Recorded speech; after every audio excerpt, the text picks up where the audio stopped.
Please welcome Dr. Louis Deweaver, a cybersecurity consultant, an academic with more than 20 years of experience.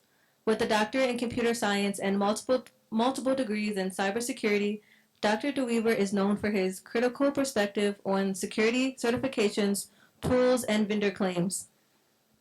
In today's talk, The Truth, the Whole Truth, and Nothing But the Truth About Cybersecurity, Dr. Deweaver takes us behind the curtain to explore common deceptions and harsh truths within the cybersecurity industry. From vendor exaggerations to misleading certifications, this session invites us to confront uncomfortable realities and come out more informed. Please join me in welcoming Dr. Louis Deweaver.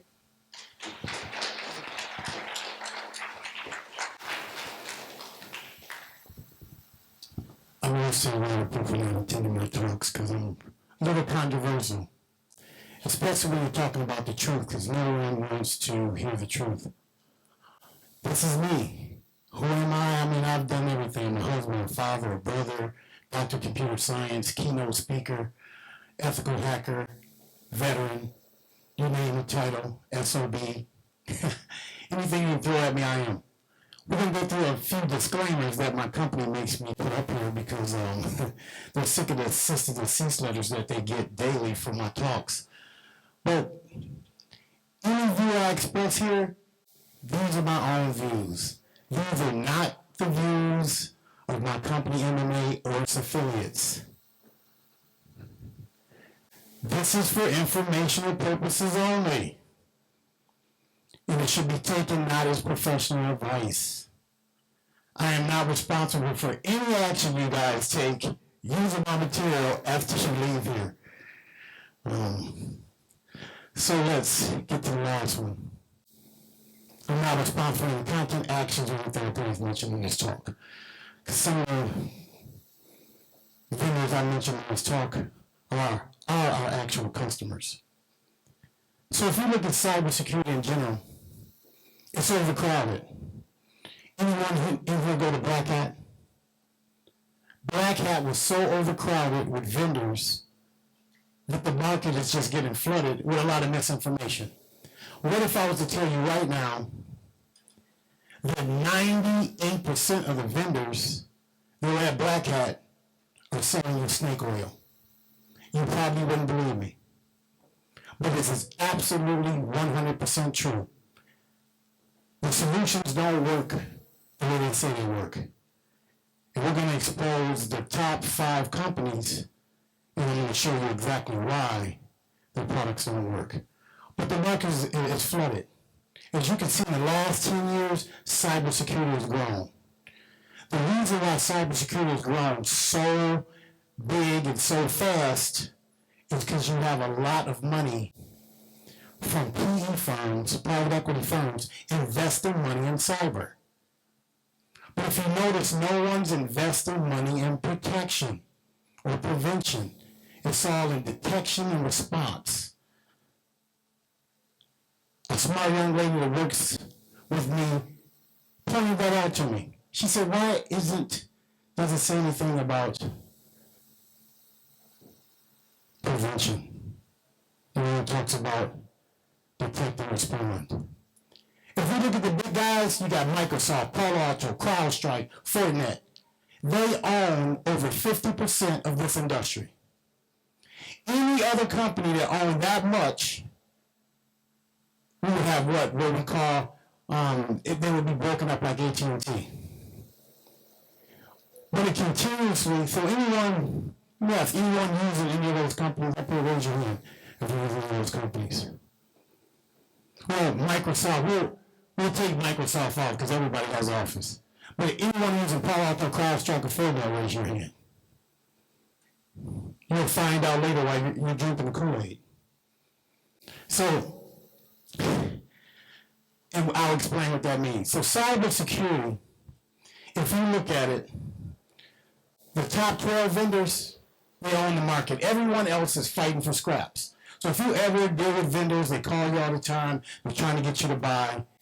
If you notice, you really need to vet vendors because what they'll do is they'll show you one thing and their products work another. And as we can see, Microsoft, Google, Cisco, IBM, with all with some of the top investments made. But CrowdStrike and Microsoft, do you remember they had breaches? If you want to make money in the stock market, all you have to do is wait for a breach, buy the stock. It's called buy the breach. You can almost determine what's going to happen with a company after they get breached by the stock. Even though I'm talking all this trash about some of these companies up here, I bought their stock. I want people to continue to use them because nobody listens to me, right? Nobody listens to cybersecurity talks. But these vendors are making money hand over fist even when they have a breach. Equifax and Marriott, look at their stock prices, have soared right after a breach. Look at all these companies up here. All of them were breached. And they're using some of the best cybersecurity vendors that this industry has to offer, and they still experience breaches because the software and the vendor software, they do not work. So let's figure out what pill you've taken. Anybody seen the Matrix? Red pill means you woke up, right? Blue pill means you're still asleep. So we're going to find out if you guys have taken a red or blue pill today. I say liar, liar, pants on fire. That's what I say about the cybersecurity vendors.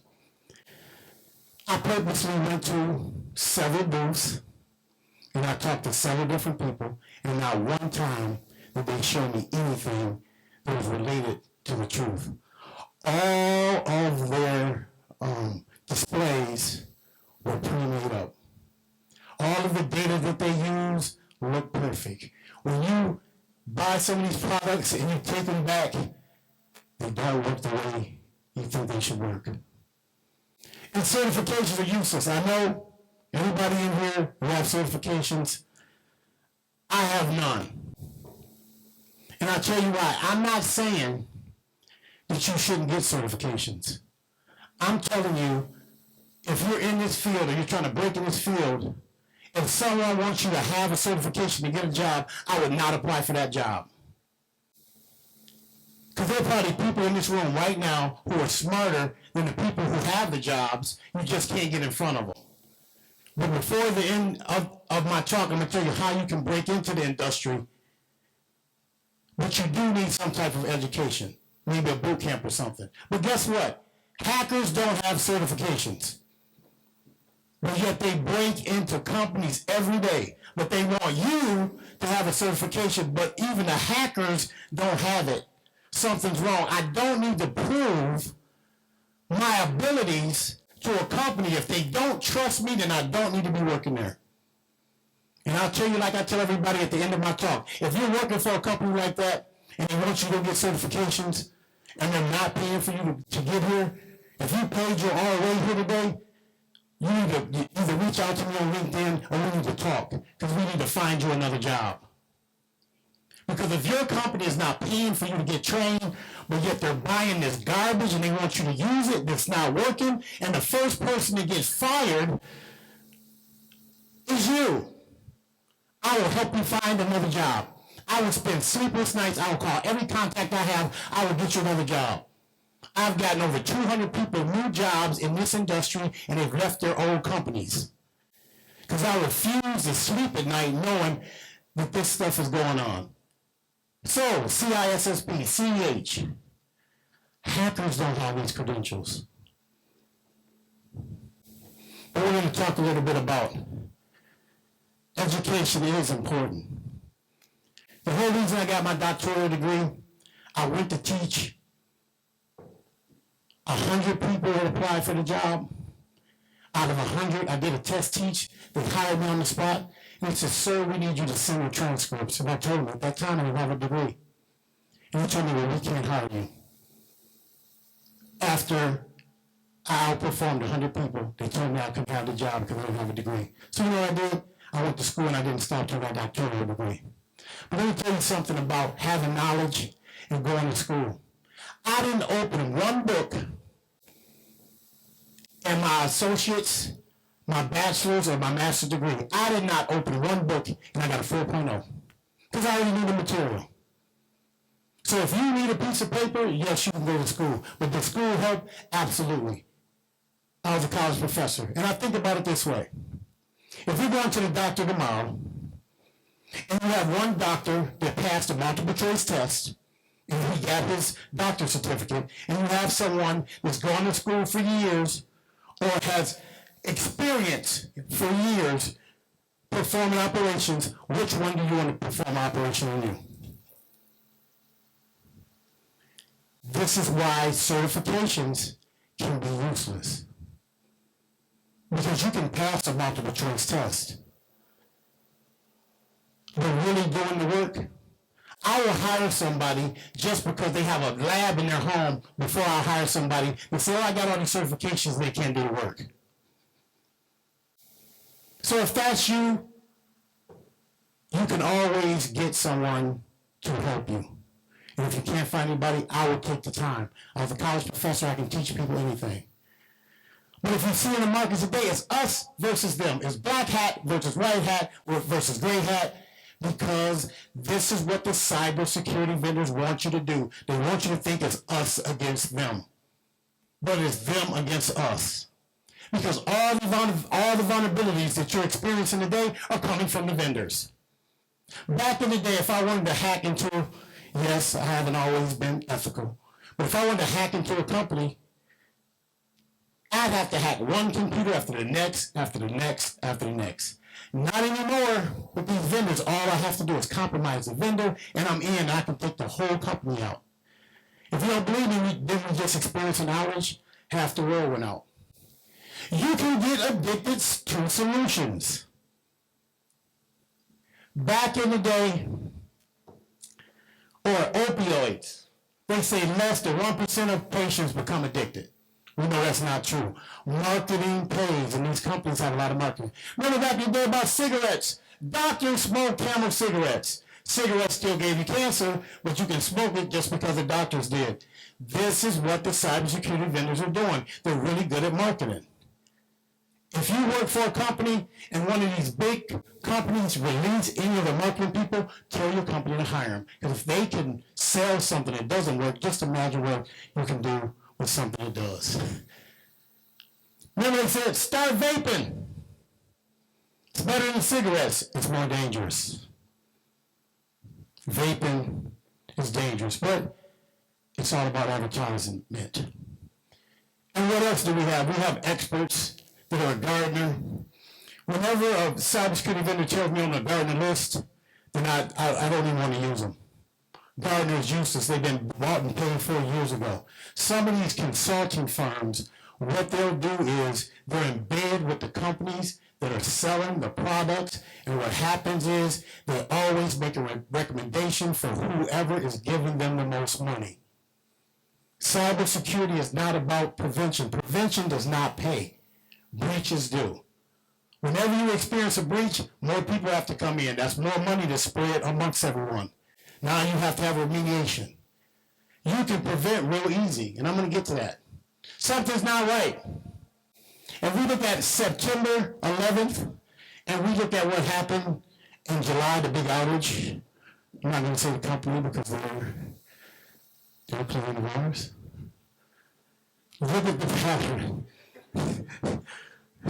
I'm not going to get in trouble with me. I already went too far, so I'm going to go a little bit further, a little bit later, you'll see. So, if you look at the outage map, it's exactly the same. Coincidence or not? 9/11, CrowdStrike outage. Vendors that say their solution needs kernel level access is bullshit. If you give them kernel level access, they have complete access to your computer, and you might as well just throw that computer in the garbage. So when we're talking about kernel level, we're talking about they control everything down to your processor. If you have a solution like that, you need to remove it immediately. I'm not a big fan of, Elon Musk, but one thing I do like about him, after that big outage, he pulled it out. He didn't even have another solution. He said, I'm done with this company. And that's what we need to do. So about advertisement, right? If any guys in here and you're married, guess what they say? You don't love your spouse if you haven't spent at least 2 months' salary on the wedding ring. Right? But why? Diamonds are not even the most precious stone. Guess what? Because there are more diamonds than there are rubies and other things. Because it's good marketing. We're paying for a piece of glass. Now, I'm not telling you guys, remember I told you don't take my advice and go buy your spouse a piece of glass. And say what Lewis said, I shouldn't have to spend my money. Dr. Deweaver said, that's not what I'm telling you. What I'm telling you, see how good they are at marketing? It's called fear, uncertainty, and doubt. I call it FUD. That's what they're using. Fear, uncertainty, and doubt to sell you the products that they're selling. So let's look at some of the top cybersecurity vendors. Hopefully nobody knows who that is. Falcon, nobody knows, right? Okay. But anyway, they have over 1,000 Stiller logs. That company. 5,000 Stiller logs. They have over 1,000 for sale. Their employees, 1,000 plus Stiller logs. Their employees have 953 credential leaks, and they're mentioned on the dark web 34 times. That's probably HR calling me and telling me I don't have a job. But anyway. But if you look at the same companies that's saying that we can prevent breaches, why do they have Stiller logs? You know, are they using their product? See, I always get them to catch-22. I'll go up to their booth and say, excuse me, but I noticed that you had Stiller logs. And I'll show them. I said, are you using your product and it's just that bad, or are you not using it because it's just that bad? So they can't win. Here's another one. Not too bad. They got 19 Stiller logs, 15 employee leaks, which is third-party sites. I'll explain in a second. 555 employees have been leaked. 2 mentions on the dark web. And I blocked it out a little bit because this is their actual test data. The other company I showed you, well, hopefully you guys don't know what Falcon is. So here's another company, Cisco. Cisco don't care. Because I think they hired a hitman to kill me anyway, so they don't care if I reveal their stuff. But look how bad Cisco is. If you're using Cisco, guess what? Cisco.com, if you log on to it, has Stiller logs on that server. So every time you log on it, your credentials are going to the dark web on the Russian market and being sold. So if you have any Cisco account. And why are they not seeing this? Because the Russian hackers who have infected these machines are so smart that they've made their Stiller malware so stealthy it's not detected. It can use a web browser, whatever it needs to send those credentials out. And these are the companies that are protecting us every day. Microsoft is so bad.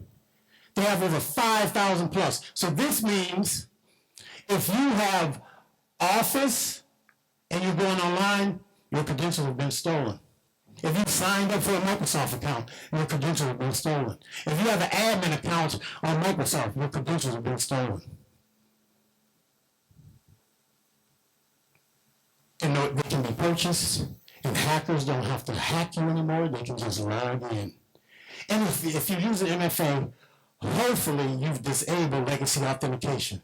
But if you can go to Outlook, Office, Microsoft.com, that means I can log in most of the time without MFA. Fortinet, firewall company, right? If you go to Fortinet.com, all of their customers are SSO. So if you have your internal network connected through SSO, those credentials are out on the dark web. So here's Gartner's Magic Quadrant. So if you believe in Gartner's Magic Quadrant and you use it to determine what products you bought, you've taken the blue pill. They have challengers, leaders, visionaries, and niche players. You have to pay to get up there. You'll never move unless you give them money. So I came up with my own Magic Quadrant. So are you a sucker? Are you buying some of these products? Or you're bandits? See, it starts off with them saying they do certain things and they're stealing from you. So they're bandits. Then you got the helpless people who have no clue because they don't vet vendors correctly. And some of the helpless people are the same people that cannot attend conferences. And then you have the intelligent people that say, I'm not going to use this BS because it doesn't work anyway. So, you know how we fix it? Go back to basics. Back in the day, what do? We monitored network traffic. We looked at packets, we looked at net flows, and we saw when someone was trying to laterally move. But guess what? The vendors are not even monitoring true east-west traffic. You know what? They're monitoring everything but. Why? Because they want you to get breached. Because they make money off of breaches. They do not make money off of prevention. But there are good vendors. I'm not anti-vendor, I'm anti-truth. And when someone lies to you, it not only hurts you, but it hurts everybody else. Because let me tell you, if you have a false sense of security, you work for a company, you get breached, it does just not affect the company. It affects people, it affects people's kids, their families, when that company goes out of business. So these vendors should be ashamed of themselves for selling this garbage, and then you go to work every day, and then you wake up one morning and you don't have a job because you got hit with ransomware. They could have been detected and prevented because somebody wants to put money on their bottom line. So this is why these cybersecurity vendors keep growing. But you need to do what? You need to vet them. If you're having a problem vetting them, reach out to me and we'll just run and see if they have any Stiller logs.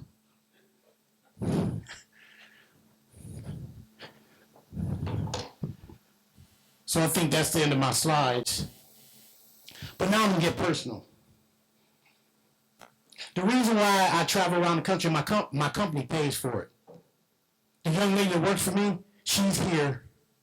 Any conference I go to, she goes to. I'm making sure she gets training. She doesn't have to come out of her pocket now $1. She has a company card, the same company card I have. If your company is not paying for you to go to training, that's a problem. And if you got a boss that won't pay, give me their phone number. I'll call them. I'll say F you and hang up. And we're here in a meeting. They say, somebody just called me and said F you and hang up. You know it was me. And I'm being serious. It's time out for us as cybersecurity professionals to be to depend on cybersecurity vendors. Companies need to understand, and I don't only talk at cybersecurity conferences, I talk at other conferences. I'm going to talk at a trucking conference, staffing conference. I've been all over the country talking at every single industry conference. And some of them are listening, and some of them aren't. But we turn the page on them and we see that they've been breached. Because I'm going to tell you right now, if these products were so good, you wouldn't see the breaches you're seeing. And I'm going to tell you something else, you might not like me for it. But if you're phishing your people, stop doing phishing attacks. They do not work. You might say, yeah, they work. We dropped it down from 10%, and now we're at 3%. Guess what? Phishing keeps going up, and everybody's doing testing. So what does that mean? It does not work. Let me tell you why phishing training is useless. If you're phishing your employees, first of all, you got to open a port to let the phishing emails in. And then you got to trick them into thinking that these emails are legitimate. And then you're crucifying them when they click on a phishing email like they've done something wrong. And then you make them go through training, and you wonder why people hate us in IT and cyber. Why don't you just prevent the email from getting to the email box? Because that's what our job is. Not to fish people. And what if I was to tell you right now there's a solution out there where you can prevent those emails from getting in the email box, and it's cheaper than doing phishing testing? Your body's like, I've never heard of it. You know why? Because they're so good at marketing that you'll never hear about those companies. And once those companies mature and start getting popular, they will buy them and they will fire everybody. I just had friends of mine get fired. Their company got purchased.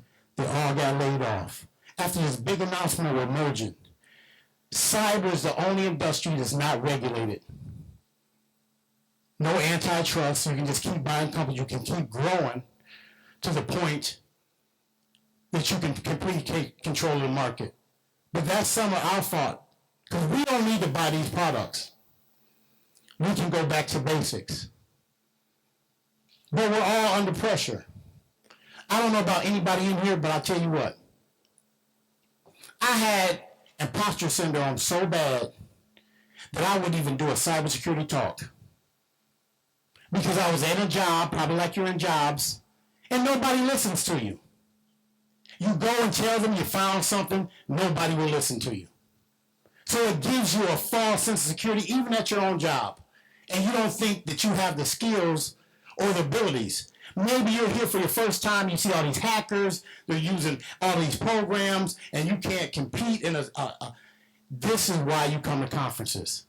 I learned more at these conferences than I did in my degree program. But the degrees teach you structure. They teach you how to learn. But you don't have to be at the mercy of any vendor, and you don't have to be at the mercy of any organization that's not paying for you to get trained. And if there are any CISOs in the room, and you're here and your people aren't, shame on you. They're back in the trenches, and you're enjoying yourself. I'm going to tell you, a lot of CISOs get invited to dinners. They even got something called Cruise Con. They're taking a cruise, getting people drunk because they want you to buy their product. We went to vendor parties, I was drunk, I could barely walk. You know, like, okay, am I going to buy this product because they got me drunk? Nope. Thank you for the alcohol. I'll go to the next party. But that's how they try to trap you. But you have to be smarter than them. And I'm not saying some of these vendors aren't good. Vet them. Make them do a POC. If they want to do a POC, you don't even need to a lot of times they'll make excuses. Oh, you don't need to do that or do this. But I can tell you, you can run it all day. And if you're not monitoring your east-west traffic, true east-west traffic, and your switch, your net flows, you're never going to see what I just showed you. And it's getting so easy. If you're in cyber, it's just really easy to do things. Anybody ever heard of Shodan? Anybody use Shodan in here? It's very easy to find a victim, and I'm just going to show you how people are found. I use Shodan, and I look for everybody right now that's infected with ransomware and that had a picture on the internet. And I found 38. 38 people that have gotten compromised today, and there's even pictures of their screens right on the internet. It's so easy to get breached. And here's our buddies. They're still out there. Oops, I probably should have wiped that out, but it's on the internet, I'm sorry. But they've even gotten worse. But there are tools out there, and if you talk to me today, I'll get you these tools. It's like MX Toolbox. You should always use it. You can look up any domain. I'll look up my old university and see if they're doing good. You can look up anybody and see if they have their MX records set up correctly. Because if you don't have your MX records set up correctly, you're going to have issues. Your MX record, see, thank God I'm feeling man. But if you don't have a simple DMARC policy, then people can send you phishing emails or they can spoof your domain. Just one simple setting. It's not that easy to do cyber. I'm going to tell you how you can do cyber easy. 90% of cybersecurity is policy. People guys say, no, I know what you're talking about. 90% of cybersecurity is policy. You make a policy, you enforce it. Somebody breaks it, you give them a couple chances, you fire them. If you're not, you're going to continue to be vulnerable. You have to get rid of your weakest links. No one should have access to their company files on their personal computers. This is why stealer laws will never go away unless you go passwordless. Because even if you have all the security in the world and you allow somebody to get to their email externally and they're infected with stealer logs, which probably 90% of the population is, those credentials are going to get stolen. That malware's only job is to steal those credentials and send it to the bad actor. That's it. Nothing else. It doesn't even act like a virus. But this is why we have to be careful. And we have to take back control of cybersecurity. A lot of people depend on AI. I'm not even going to get in that. That's another talk. But AI is good, but it's so dangerous. It's not regulated. And guess what? We're so far behind. The bad actors are using it every day. We're never going to catch up with them, ever. And to say to fight AI with AI, that just sounds crazy, right? Now, people say fight fire with fire. That means you set it backfire, so when the fire reaches it, it goes out. But you can't fight AI with AI. Because the same AI you're trying to use to fight the AI, they've already compromised your AI, and they're using it against you. So what are you going to use, the same thing? There's a company that lost all of their data messing around with AI. It deleted their database. Everything. The reason why AI is advancing, because everybody is just another attack vector. Every company says that they're using all these vendors, and it's just making you more vulnerable. Think about it for a second. You take your network, you take all of these tools away, you just monitor your east-west traffic, and you'll see that the vendors that you're using are causing your vulnerabilities. Because that's what they're using to get in. So if you're using some of these vendors, good. If I ever lose my morals and become a bad actor, I'm going to look you up first. My parents gave me morals. But just to give you a backdrop, I've been doing hacking since I was a kid. My first hack was photocopying money, which the statute of limitations run out. And I used to empty quarters out of laundromats and also car washes. Because back in the day, the scanners were really bad. You could photocopy money and get it out. That's how I learned how to play video games. And a young lady worked for me. She thought she could beat me, but I dogged her out playing video games. That's another story. But anyway, that's how I started. Then the vending machine codes. I used to make all the things turn. By shoulder surfing, watching a guy fill the machine up, and he would put a code to test it. I'm like, we would go put the code. Hacking, anybody can be hacked. People can be hacked. If you don't believe me, if you fish somebody, you pretty much hacked them. But what we can do is we can start being proactive instead of reactive. And you can start really vetting vendors, and you will find out that you will get better at cybersecurity. But if you're dependent on the vendors, you're already behind. If you're trusting that just because my employee logged in, they are who they say they are, you already have lost. If you're trusting, trust is a vulnerability. We have to get back to the basics. And if you do that, you're just going to get better. And don't ever think that you don't have a good skill level because somebody else is more advanced. Go up to that person and ask them. That's how my skills have increased. I'll ask somebody. You're at a hacking conference. We're family. We help each other. It's not like the other. It's not like Black Hat that we just came from. They're all about themselves. But at the hacking conference, we're all about other hackers, and we will spend the time to show you. And if I don't know it, I'll find somebody that does. Or I'll point you to a resource. Or I'll give you a free book. Because this community cares about everybody. No color, creed, we don't care. But let's just be honest. The world is not always for us. Being African American in this industry sometimes is not the best thing. I've had people not take my advice because they just think that I'm beneath them. That's why I got my doctoral degree. So I can just tell them, oh, when they got their master's degree, I'm like, but I have a doctorate, and you just have a master's. Sometimes I have to go there. Or one client, I won't say their name, they hired a relative. So me and my associate were on the phone, talking about our services. Oh, we don't need it. We're going to let them do it. So while we were on the phone, we looked it up. They had still logs. And that's pretty much told me you need to change your password because it's blah, blah, blah. But you don't need us. But when you do, when you get hacked or when you get fired and you go to your next job, call me and I'll make sure that that doesn't happen to you. And sometimes that's how you have to do people. But if anybody's worried about their own company, you know, we'll run a report for you guys for free to see if you're vulnerable. And we'll help you. Because I don't want to see anybody get fired for something simple. But just be smart about your cybersecurity.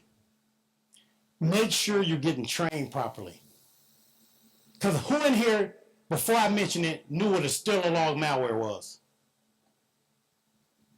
One person. Because that's my partner. We've been getting y'all while y'all been in here. Good job. We got a whole bunch of money doing this talk. This is what I do. No, but anyway, if you didn't know about it, it's a shame.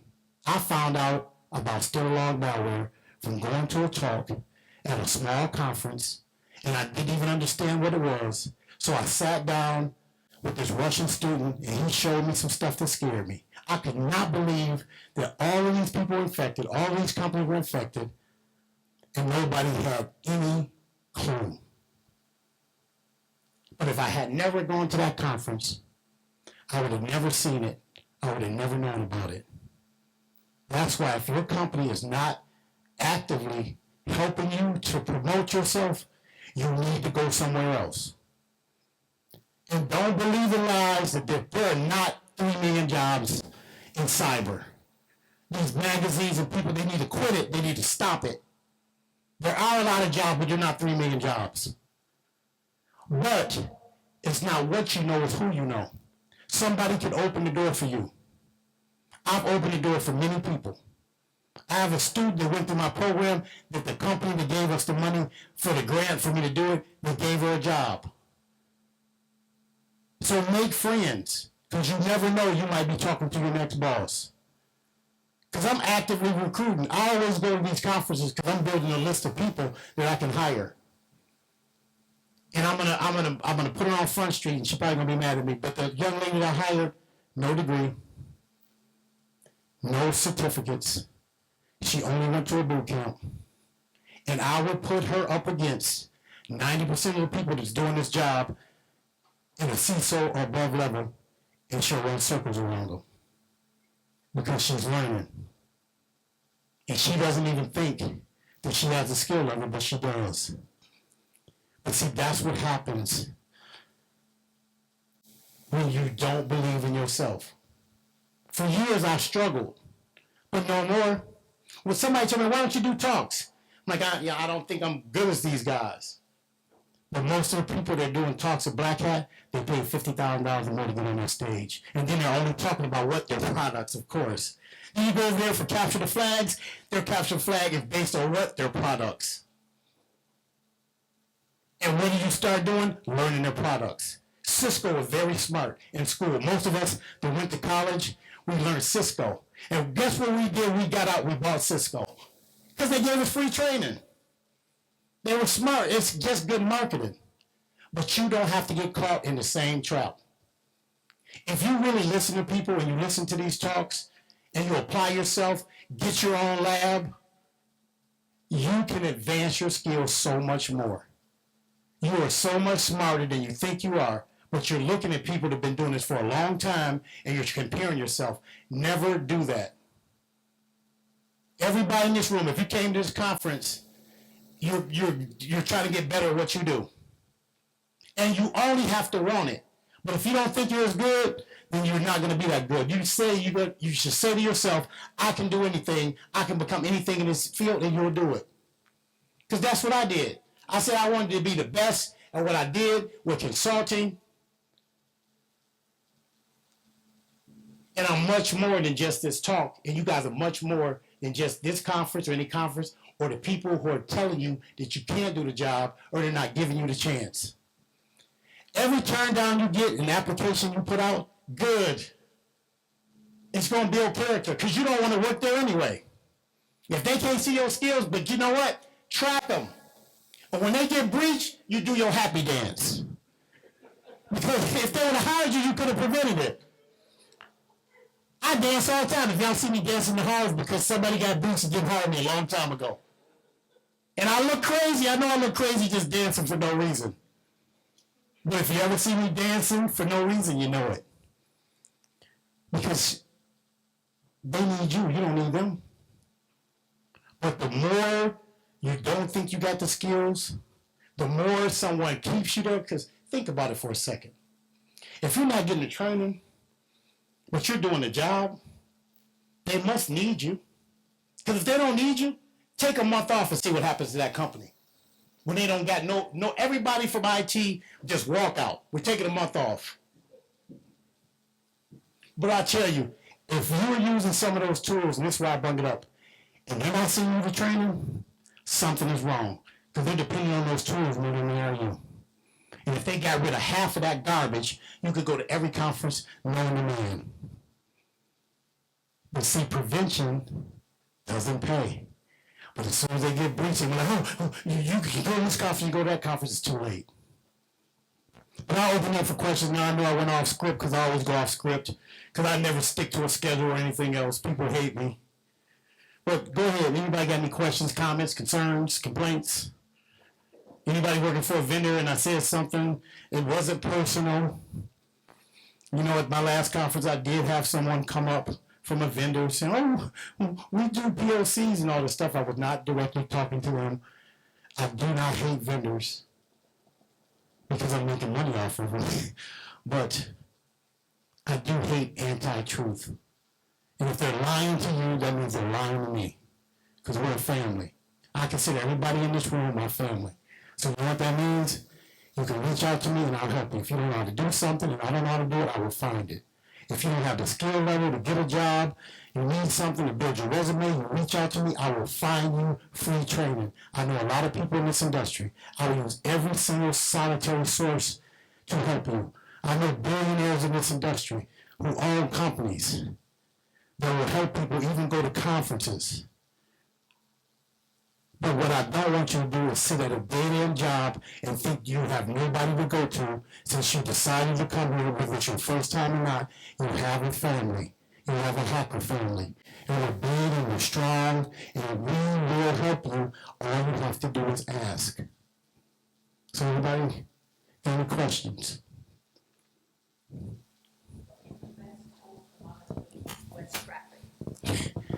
I don't promote this company, but there is a company called Lumu, and it's made of ex-military people who have worked at all these vendors for years, and they just got frustrated.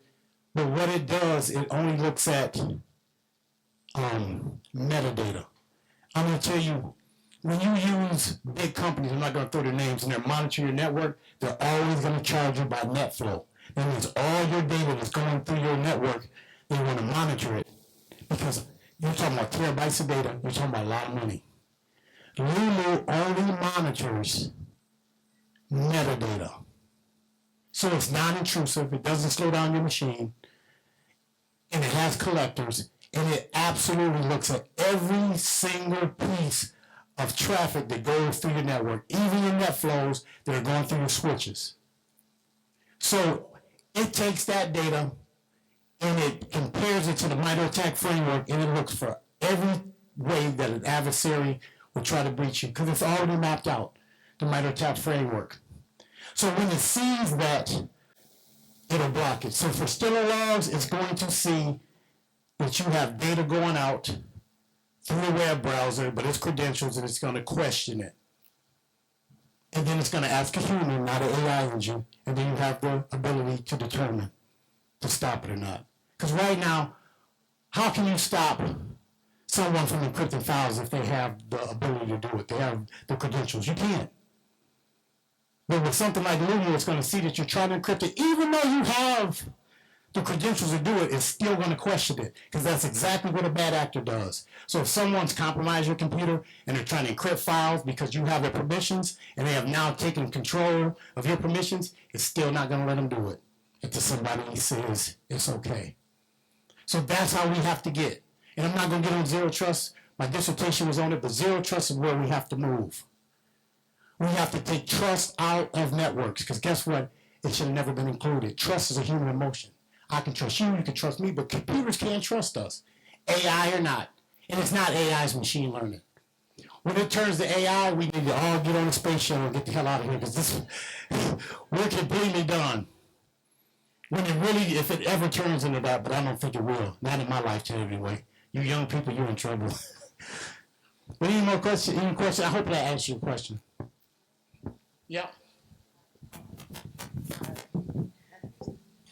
Sorry. I brought something to show you. You said you like friends, making friends. Whomever I talk to, they say you need to go to psych ward. Huh? Yeah, because they just don't understand.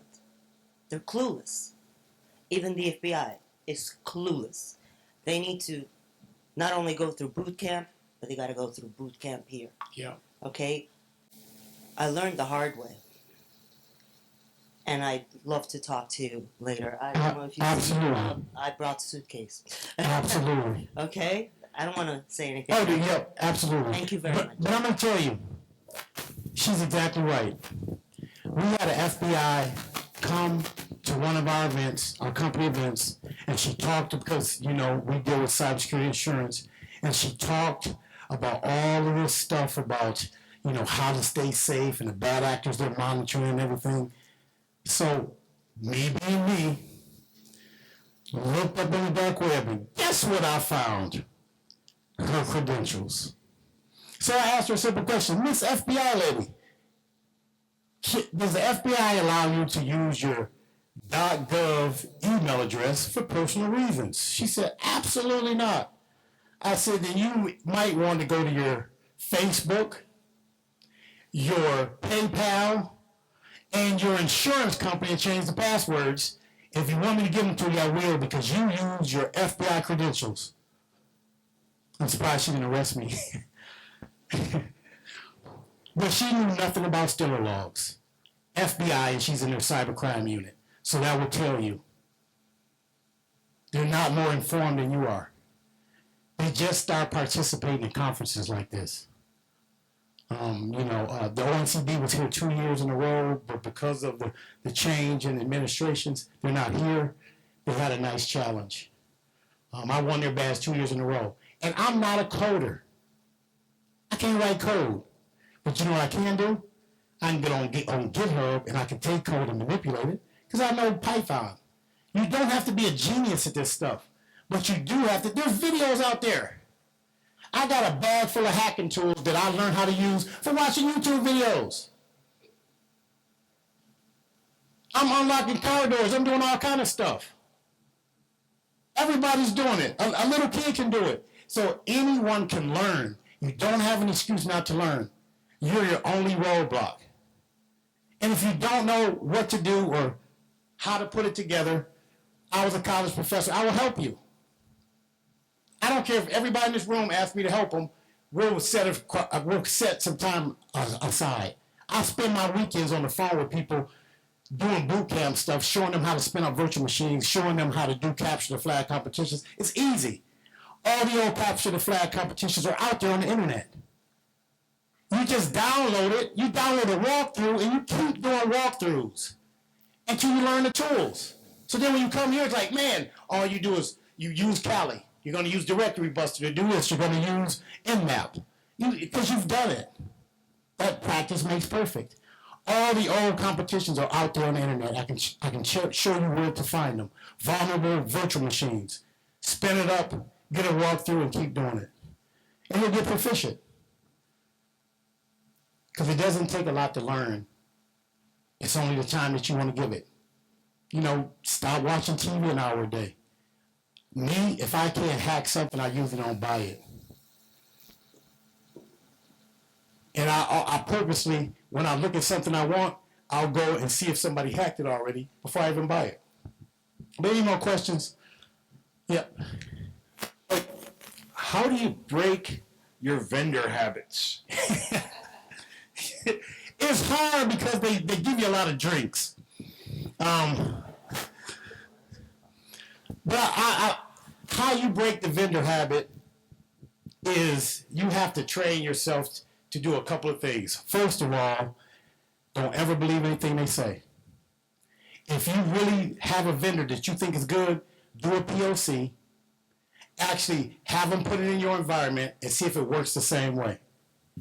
Or you just have to stop going to the vendor parties. But, you know, I'm hooked on the vendor parties. I don't even lie to you.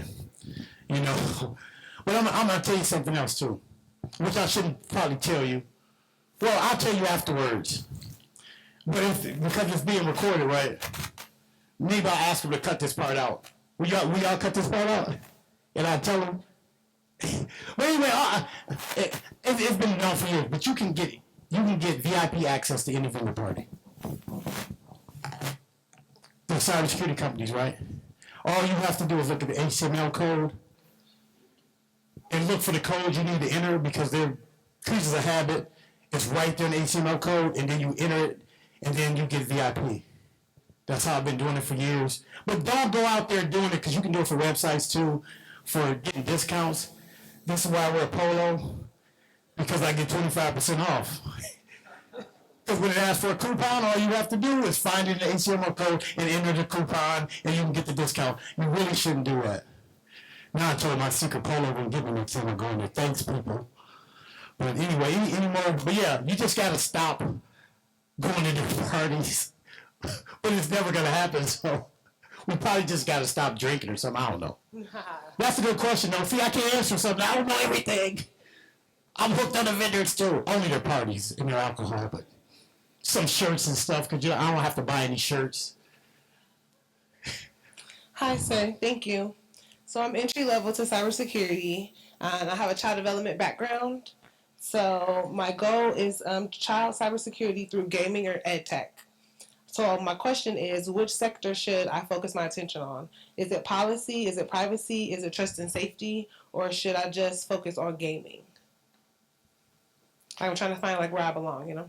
I can't make that determination for you, but it just depends. Anybody, believe it or not, being a technical writer and doing policies is important. That's one of the most important things. But what's your interest? What do you think that you want to do? Because you have to make the determination, because I'm going to tell you, there's so many different avenues, but we can sit down and I'll get more information, I can help you, but there's so many avenues, but you don't have to be a pen tester if you're not good at doing that sort of thing. You can be a policy writer. You can just be a threat hunter. Believe it or not, you can use something like the MITRE ATT&CK framework. You can learn it, and you can be a threat hunter because you'll understand how bad actors attack. You can learn things like the OSI model, which is networking. You can learn at every layer what's happening in the network, from the application layer all the way down to the physical layer. So there's things you can do. There's certain things you can learn that'll make you better than half the people in this industry. And it doesn't take a lot. But you have to learn the basics. You need to understand the OSI model. You need to understand threat hunting, really, which is the MITRE ATT&CK framework. And then there are other tools and things that you can do. Because I'll tell you right now, I use a bunch of free tools on the internet all the time to find a bunch of stuff. I do pay for Showdown, but I use what's out there. Because you know what? When you come up to somebody or a client, I don't need to pay the vendors to use their stuff. I can probably hack it anyway and get a free copy, but you know, I try to be right. But we'll talk afterwards, and I'll help you with direction. Anybody else? Well, continue to increase your skills, and you're gonna have to go somewhere else if they're not listening. There was a young lady in here earlier from I think the IoT village that's looking for somebody to work from home, a pen tester. She's here today. And if you go in the back, the young lady in the back, or I think she left her information with the village, go over there and talk to her. Because she was actively recruiting here. But it's kind of hard. It's a catch-22. When they don't want to listen, don't get depressed. Learn what you can learn and reach out to me or whatever and find another job. Because somebody else going to value your opinion. Just like the job I got now, they're going to have to carry me out in the casket. I ain't going nowhere. And it's kind of bad because that young lady is waiting for me to retire so she can take over. I told her she going to have to kill me to get this job. might just kill me too, y'all. So if I don't make it to my next talk, y'all make sure y'all call the police on that young lady because she had me killed. I wonder why she always told me you want something to drink and she always bringing it to me. She done poisoned me already. I'm probably dying now. But yeah, I like to make fun, but there's nothing funny about when you don't feel good about your job. I stayed in a dead-end job for too long. And I learned that I was valuable to somebody. And this company I work for now, they value my opinion. Sometimes I think they phony because because I'm not used to it. But if that's you, please don't let anybody step on you like this young man, because it can make you seem like you don't want to do the job, you're all stressed about it, or you start questioning your skills.